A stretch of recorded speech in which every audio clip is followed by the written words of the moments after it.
Hello guys, welcome back to our YouTube channel. तो देखिए, मैं आपका दोस्त अभय आज आप लोगों के साथ लेकर आया हूं वीडियो, जिसमें आज हम देखने वाले हैं जो भी दिल्ली यूनिवर्सिटी के स्टूडेंट हैं जिनके भी पास कॉर्पोरेट अकाउंटिंग का सब्जेक्ट है, उन सभी स्टूडेंट्स के लिए ये वीडियो होने वाली है, जिसके अंदर मैं आपको इसकी जो कॉर्पोरेट अकाउंटिंग सब्जेक्ट है उसकी जितनी भी थ्योरी आपके लिए इंपॉर्टेंट है, आपके एग्जाम के लिए रेलेवेंट है, वो सारी थ्योरी कवर करवाने वाला हूँ। आपको वन शॉट वीडियोस मिलेंगी, यूनिट वाइज 5 यूनिट है, 5 वन शॉट वीडियो मिलेंगी, जिसमें आपको मैं एक वीडियो के अंदर एक यूनिट की जितने भी थ्योरेटिकल कंटेंट है, जो इंपॉर्टेंट कंटेंट है आपके एग्जाम में जिसमें से क्वेश्चन पूछा जा सकता है, वो सारा थ्योरेटिकल कंटेंट एक ही वीडियो के अंदर कवर करवा दूंगा। तो बिना देर किए शुरू करेंगे हम अपनी आज की वीडियो और देखेंगे इन वन शॉट रिवीजन को। लेकिन उससे पहले अगर आपने अभी तक चैनल को सब्सक्राइब ना करा हो तो चैनल को जरूर सब्सक्राइब कर लें, वीडियो को लाइक करना ना भूलें, अपने सभी दोस्तों के साथ शेयर करना ना भूलें। इनके जो नोट्स हैं वो पेड नोट्स हैं। अगर आपको ये थ्योरी वाले नोट्स परचेज करने हैं तो आप मेरे से परचेज कर सकते हैं। आप व्हाट्सएप या टेलीग्राम पर मेरे को डीएम कीजिए, वहां पर आपको इसके प्राइस के बारे में पता लग जाएगा, जिससे आप इन नोट्स को परचेज कर सकते हैं और अपनी रिवीजन कर सकते हैं। तो चलिए बिना देर किए शुरू करते हैं हम अपनी आज की वीडियो। तो देखिए, आज की वीडियो में हम देखने वाले हैं जो आपकी यूनिट नंबर 4 है, जिसका नाम है अमालगमेशन एंड इंटरनल रिकंस्ट्रक्शन, इस यूनिट की कंप्लीट थ्योरी। तो अमालगमेशन होता क्या है? Amalgamation involve acquisition of one company by another. जब एक कंपनी दूसरी कंपनी का एक्विजिशन कर ले, उसको कब्जा कर ले, एक तरीके से एक्वायर कर ले, वो कहलाता है आपका amalgamation. After amalgamation the acquired company dissolved and ceases to be exist. Amalgamation के बाद जो कंपनी को एक्वायर करा होता है वो कंपनी खत्म हो जाती है और वो एग्जिस्ट नहीं करती है अमालगमेशन के बाद। In the above definition 2 companies are involved. Amalgamation के ऊपर जो डेफिनेशन है उसमें 2 कंपनी होती हैं, अब जिनको हम कहते हैं एक ट्रांसफरर कंपनी, एक ट्रांसफरी कंपनी। ट्रांसफरर कंपनी क्या होती है? Means a company which amalgamated into another company, the company selling its business also called vendor company. Transferor company, जो कंपनी दूसरी कंपनी के साथ अमालगमेट हो गई है उसे कहा जाता है ट्रांसफरर कंपनी, या फिर जो कंपनी अपना बिजनेस सेल कर रही है दूसरी कंपनी को, और जिसे हम वेंडर कंपनी भी कहते हैं। ठीक है, तो वो कहलाती है आपकी ट्रांसफरर कंपनी। ट्रांसफरी कंपनी क्या होती है? Company means the company into which a transferor company is अमालगमेटेड।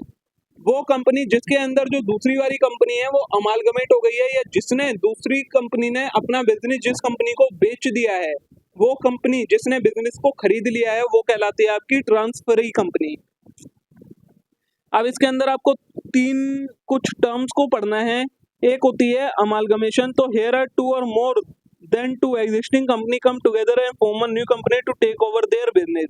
Amalgamation के अंदर क्या होता है? 2 या 2 से ज्यादा कंपनी साथ में आती हैं और एक नई कंपनी फॉर्म कर लेती हैं, एक नया बिजनेस एक्वायर कर लेती हैं।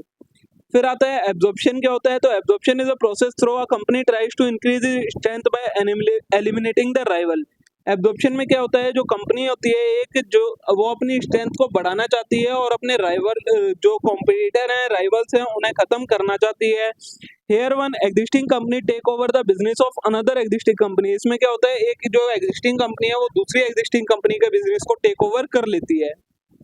इंटरनल रिकंस्ट्रक्शन क्या होता है? तो means the reduction of capital without going into liquidation. Liquidation करे बिना कैपिटल को कम कर देना, वो कहलाता है आपका internal reconstruction. Thus in internal reconstruction neither any company goes into liquidation nor a company is formed। तो इंटरनल रिकंस्ट्रक्शन के अंदर ना तो कोई नई कंपनी बनती है और ना ही कोई पुरानी कंपनी लिक्विडेट होती है। एक्सटर्नल रिकंस्ट्रक्शन क्या होता है? In case external reconstruction one company is formed specially for the purpose of taking over the business of existing company. External reconstruction के अंदर एक नई कंपनी बनाई जाती है अलग से, जो पुरानी वाली कंपनी के बिजनेस को टेक ओवर कर लेगी, वो कहलाता है आपका एक्सटर्नल रिकंस्ट्रक्शन। ठीक है, इसके अंदर आपको जो इम्पोर्टेंट है वो क्या है? अकाउंटिंग स्टैंडर्ड 14 के बारे में पढ़ना है। तो AS 14 does not make any difference between an amalgamation and absorption, it only recognise 2 type of amalgamation. जो अकाउंटिंग स्टैंडर्ड 14 है वो अमालगमेशन और एब्जॉर्प्शन के बीच में कोई डिफरेंस नहीं करता है। ये हमें ये बताता है कि अमालगमेशन 2 तरीके का होता है। एक होता है amalgamation in nature of merger और एक होता है amalgamation in nature of purchase. तो as per standard an amalgamation should be considered to be an amalgamation of nature of merger when all the following condition are satisfied. अब accounting standard 14 के according एक amalgamation को हम amalgamation in nature of merger कब कहते हैं? जब ये जो आपको 5 कंडीशन दी हैं, अगर ये पांचों कंडीशन सेटिस्फाई होती हैं, ऑल 5 कंडीशन सेटिस्फाई हो रही हैं, तब उसे हम amalgamation of nature of merger कहेंगे, वरना उसे हम amalgamation in nature of purchase कहेंगे। अब क्या क्या कंडीशन है, पहली है all asset and liability of transferor company become after amalgamation the asset and liability of transferee company. मतलब जो कंपनी अपने बिजनेस को सेल कर रही है उसके जितने भी एसेट और लाइबिलिटी हैं अमालगमेशन होने के बाद वो खरीदने वाली कंपनी के पास आ जाएंगे। ठीक है, ये पहली कंडीशन है। दूसरी है share holder holding not less than 90% of the face value of equity share of transferor company other than equity share hold therein immediately before amalgamation by transferee company or its subsidiary become equity shareholder of transferee company by virtue of amalgamation।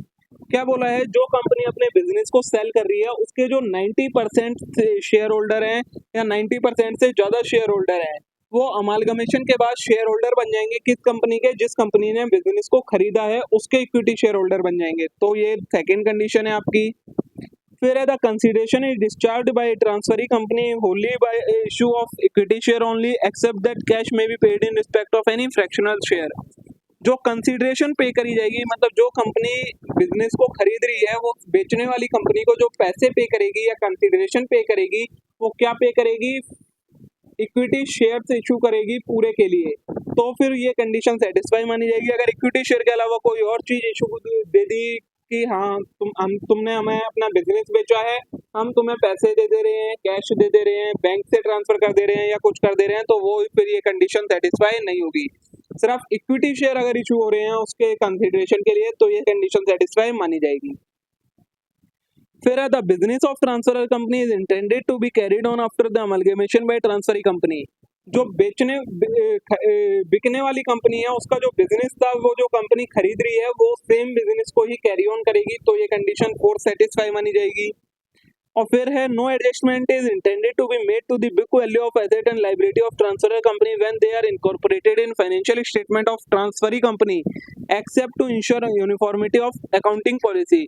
क्या बोला है, amalgamation के बाद जिस company को खरीदा है उसके एसेट या लाइबिलिटी या किसी अकाउंटिंग पॉलिसी में कोई चेंज नहीं करा जाएगा, जो जैसे थे वैसे ही रहेंगे। सिर्फ किस केस में चेंज किया जा सकता है, जब यूनिफॉर्मिटी लानी हो या फिर अकाउंटिंग पॉलिसी को फॉलो करना हो तो चेंजेस कर सकते हैं, वरना उसके अलावा कोई चेंज नहीं किया जाएगा। तो ये कंडीशन नंबर 5 सेटिस्फाई मानी जाएगी। तो ये 5 कंडीशन है, अगर ये सेटिस्फाई होती हैं तो amalgamation in nature of merger हो जाएगा, वरना वो इन नेचर ऑफ परचेज कहलाता है। Amalgamation in nature of purchase क्या होता है, तो if condition does not satisfy any of the above 5 condition then it will be regarded as amalgamation in nature of purchase. अगर कोई एक भी कंडीशन रह जाती है सेटिस्फाई होने से तो फिर वो amalgamation in nature of purchase बन जाता है। अब परचेज कंसीडरेशन क्या होती है, तो अकाउंटिंग स्टैंडर्ड 14 ही डिफाइन करता है purchase consideration the aggregate of share and other security issued and payment made in form of cash or other asset by transferee company to the shareholder of the transferor company। जो company बिक रही है उसके जो share holder हैं, जो share holder हैं उन्हें क्या पेमेंट करी गई है, कितने अमाउंट के शेयर इशू करे गए हैं, कितनी अमाउंट कैश में पे करी गई है या किसी और तरीके से कोई अमाउंट सिक्योरिटी दी गई है। सिर्फ शेयर होल्डर को जो अमाउंट दी गई है वो अमाउंट आपकी क्या कहलाती है, परचेज कंसीडरेशन कहलाती है। अगर डिबेंचर होल्डर को या प्रेफरेंस शेयर होल्डर को किसी को दे दी तो वो नहीं कहलाती है, सिर्फ जो इक्विटी शेयर होल्डर को अमाउंट दी गई है वो आपकी परचेज कंसीडरेशन कहलाती है। मेथड क्या क्या होते हैं परचेज कंसीडरेशन देने के, लमसम मेथड होता है, तो when the purchase consideration agrees to fix sum in consideration of acquiring vendor company is considered as lump sum method. इसके अंदर आपकी एक अमाउंट फिक्स कर दी जाती है कि हाँ बिजनेस परचेज करने के लिए इतनी अमाउंट पे करी जाएगी, वो कहलाता है आपका लमसम मेथड। फिर नेट पेमेंट मेथड, तो under this method purchase consideration is equal to payment made by transferee company in form of share and debenture. जो ट्रांसफरी कंपनी है, मतलब वो जो कंपनी खरीद रही है बिजनेस को, वो शेयर डिबेंचर की फॉर्म में और कैश की फॉर्म में कितनी पेमेंट कर रही है वो अमाउंट कहलाती है आपकी परचेज कंसीडरेशन। ये नेट पेमेंट मेथड में होता है। फिर नेट एसेट मेथड में, तो net asset is aggregate of asset take over at agreed value less liability taken over at agreed value. Net asset method में कैसे निकलती है परचेज कंसीडरेशन, तो जो आपके नेट एसेट है उसमें से नेट लायबिलिटी को माइनस कर दिया जाए तो नेट एसेट्स निकल के आ जाते हैं। If a particular asset is not taken over by transferee company, it should not included in purchase consideration। अगर ट्रांसफरी कंपनी कोई एसेट को नहीं ले रही है तो उसे परचेज कंसीडरेशन में इंक्लूड नहीं करा जाएगा। फिर होता है exchange of share method, intrinsic value method जिसे कहा जाता है। तो under this method the intrinsic value of share of both the company is calculated and then transfer company is issue share to the transferee company on the basis of this value. इसके अंदर क्या होता है, share के intrinsic value calculate की जाती है transferor company के द्वारा और फिर उसके अकॉर्डिंग ट्रांसफरी कंपनी को उस वैल्यू के बेसिस पर शेयर इशू करे जाते हैं। For the purpose of finding out intrinsic value, value of share realisable value of total net asset is divided by number of share outstanding. Intrinsic value calculate करने के लिए क्या करा जाता है, जो शेयर रियलाइजेबल, जो टोटल आपके एसेट है उनकी जो नेट रियलाइजेबल वैल्यू है उसे आप डिवाइड कर देते हैं नंबर ऑफ शेयर आउटस्टैंडिंग से, तो आपकी इंट्रिंसिक वैल्यू निकल कर आ जाती है। ठीक है, ये यहाँ तक आपका अमालगमेशन का कंसेप्ट हो गया सारा कंप्लीट। अब आता है आपका इंटरनल रिकंस्ट्रक्शन क्या होती है। तो internal reconstruction means scheme undertaken to make necessary changes in capital structure of company without liquidating the existing company to infuse new life to that company. जब एक एग्जिस्टिंग कंपनी के कैपिटल स्ट्रक्चर में changes करे जाएं जिससे उस company को क्या मिले, एक नई लाइफ मिल जाए बिना लिक्विडेट करने की जरूरत आए बिना, तो उस चीज को कहा जाता है internal reconstruction. It simply means reduction of capital without going into liquidation. इसके अंदर क्या करा जाता है, कैपिटल को रिड्यूस कर दिया जाता है बिना लिक्विडेशन करे। Thus in internal reconstruction neither any company goes into liquidation nor a new company form। तो इसके अंदर इंटरनल रिकंस्ट्रक्शन में क्या होता है, ना तो कोई नई कंपनी बनती है ना ही कोई पुरानी कंपनी लिक्विडेट होती है। ठीक है, रीजन क्या क्या होते हैं इंटरनल रिकंस्ट्रक्शन से कि क्यों करा जाता है इंटरनल रिकंस्ट्रक्शन। तो when there is an over valuation of asset और अंडर वैल्यूएशन ऑफ लायबिलिटी, जब एसेट ओवर वैल्यूड हो रखे हो या फिर लायबिलिटी अंडर वैल्यूड हो रखे हो तो करना पड़ता है। When company is suffering from continuous loss and become difficult for it to solve the financial crisis, जब कंपनी काफी लंबे समय से continuously losses सफर कर रही है तब करना पड़ता है। When there is huge accumulated losses and it required to write off these losses to depict a fair view of state of affair of company, जब कंपनी के बहुत सारे accumulated losses हो गए हों और उन losses को write off करना पड़े कंपनी को कि एक fair image show करने के लिए, तो internal reconstruction करना पड़ता है। फिर when there is a complex capital structure of company required to make it simple, जब कंपनी का कैपिटल स्ट्रक्चर कॉम्प्लेक्स हो चुका हो और उसे सिंपल करना हो तो इंटरनल रिकंस्ट्रक्शन करना पड़ता है आपका। ठीक है, तो देखिए दोस्तों, इसी के साथ यहाँ पर आपकी जो ये यूनिट नंबर 4 है इसकी वन शॉट रिवीजन कंप्लीट हो जाती है। इतना ही इंपॉर्टेंट थ्योरेटिकल कंटेंट आपके एग्जाम के लिए रिलेवेंट है, सारा मैंने आपको कवर करवा दिया। होप तो आप सभी को वीडियो अच्छी लगी होगी। वीडियो अच्छी लगी हो वीडियो को लाइक करना ना भूले, चैनल को जरूर सब्सक्राइब कर लेना इस टाइप के और कंटेंट के लिए। अब हम मिलते हैं नेक्स्ट वीडियो में। Thank you.